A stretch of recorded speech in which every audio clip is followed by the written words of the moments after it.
Mic check 1 2. It's the Y2K collector, and 'tis the season to be hunting, probably more than game playing, because it seems that certain members of Congress are blaming video games for the wastefulness of young men, or I should say it this way: the young men wasting their time or wasting their days playing video games instead of getting to work. And this is something that we've heard about for quite some time, right? We've heard about the decline of men in the workforce. We've heard about the failure of men to launch and become productive members of society. And it always feels like there's this attack on men. And so now there are members of Congress who are trying to eliminate Medicaid for young men who refuse to work and are just playing video games all day. Now, I thought that this was very interesting when I heard it, because I feel a couple ways about this. Now, on one hand, I do feel like as a man, especially a young man, you should not be wasting your time playing video games all day if you don't have a job, if you don't have a car, if you aren't working towards some type of goal, if you don't have your life in order, basically, if you don't have your life in order, if you don't have your ducks in a row, if you're not trying to become a productive member of society, then I could understand people not wanting to give government funded, or taxpayer funded benefits to not just young men, but to anyone who doesn't want to work, anyone who doesn't contribute to society. If you are not contributing to society and you are just a leech on society, all you do is take and take and take and consume and consume and consume, and you don't give anything back, then I don't mind having your benefits cut off. Because why should people who do get up and go to work, why should people who are trying to make something of their lives, why should they fund your laziness? I am not about funding anyone's laziness. Now, I know what some people are going to say. Well, Y2K, it's not that easy out there. It's not easy to find jobs. This isn't 1979. This isn't 1984.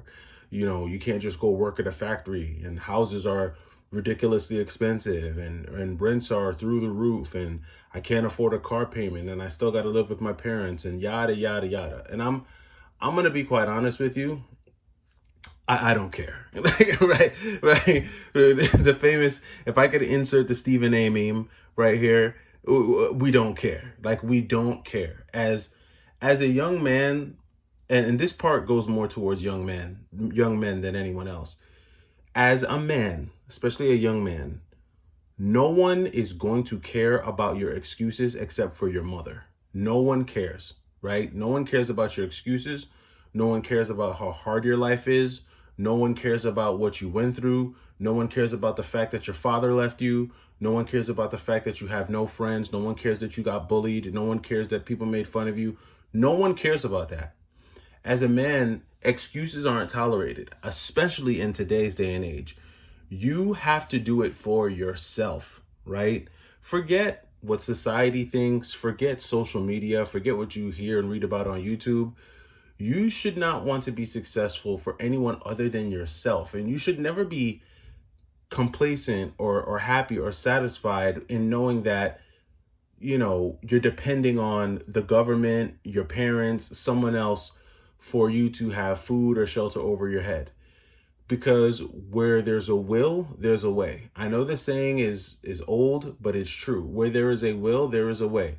As hard as it might seem, there are young men and young women out here grinding, right? Grinding, working multiple jobs if they have to, not going on vacation, not going to the club, not buying clothes, not buying sneakers, not buying video games, right? They are hyper focused on ensuring that they are able to sustain themselves independent of help from their parents, family, the government, so on and so forth. And even me, 10 or 15 years ago, when I initially graduated from college, it wasn't easy back then either. Some of the same things that I hear people say today, we were saying back then. Back then, we thought gas was through the roof. Back then, we thought housing prices were crazy. Got to remember, I was a graduate around the time of the first housing crash, 2008. If you remember 2008, raise your hands, right? One of the worst economic times in our country's history. That's probably the worst time outside of the Great Depression that we've ever seen. My generation had to navigate life through that, right? And that was not easy. Massive layoffs, the housing market bubble burst. It was every man for himself out here. And me, during that time, I had to do everything. I did everything from cleaning dog houses. I worked my way from that to moving furniture. Then I went, and after I moved furniture, I got 2 to 3 jobs. When I was in my early to mid 20s, I was working 3 jobs at one point. Barely able to make, and those 3 jobs barely added up to 80 grand, 85 grand, right? I was in my early 20s, but I was willing to do whatever I needed to do to grind, to get it, right? And that was a period in time in my life where I probably wasn't as focused on video games. I still loved video games. I still had video games. I still played video games, but I wasn't collecting video games like that. And, a lot of times when I talk about a game that I just picked up, and I hear someone say, oh man, I picked that game up back in 2009. My mind goes back to what I was focused on in 2009, and it definitely wasn't getting video games. It was positioning myself to purchase the home that I purchased when I was in my late 20s. That to me, saying I purchased a home at a 2.4% interest rate is a way bigger flex than saying I purchased Earthbound for $3 back in 1990, whatever. We got to get our priorities in order, right? And when we don't have them in order, we start to see what we're seeing now at a bigger societal level, where young men who don't work, stay home, and play video games are looked at as leeches on society. And you have members of Congress trying to literally strip you of healthcare, free healthcare. And now they're trying to take Medicaid away. They're going to take Medicaid away. So, how do I look at all this? I look at this way. If you can afford video games, buy them. If you can play video games, play them.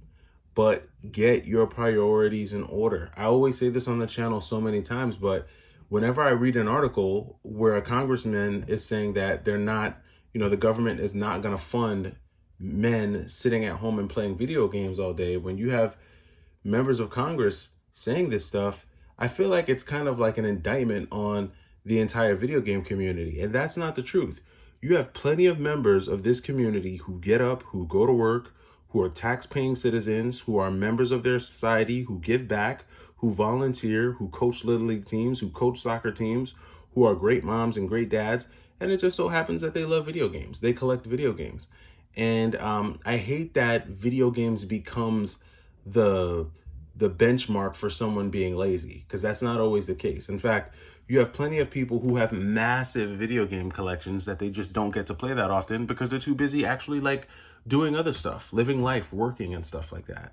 But again, you definitely don't want to be a part of that group that is actually being a lazy bum and just playing games all day. So get your priorities in order. It was an interesting article that I saw, and I figured I'd just go ahead and share it with the community.